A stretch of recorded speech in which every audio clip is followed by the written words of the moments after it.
this course has really helped me as I'm the director of nursing for Rosalani Place.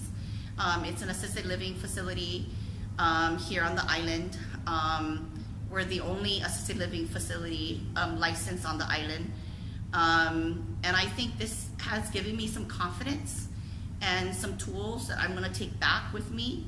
I know that my general manager is gonna ask, like, what did you learn from this? And I've learned so much that I think I'm still processing at this point.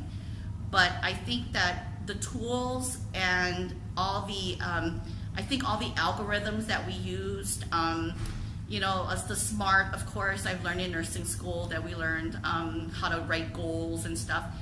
But I think like the ones that we used on, you know, especially the one on how to prepare for a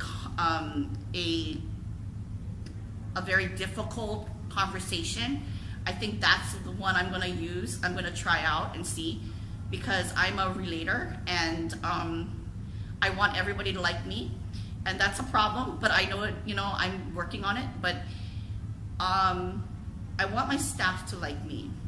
And I think that's really important because I want them to believe in me.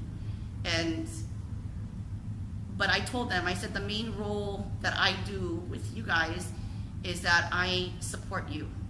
And you are what makes me a leader, because supporting you makes me what I can, so I can do my job. So yeah, and so all the, you know, I have to go and review everything, but I think, you know, all the algorithms, all the skills that was introduced, I think will really help me be a more effective director at my job.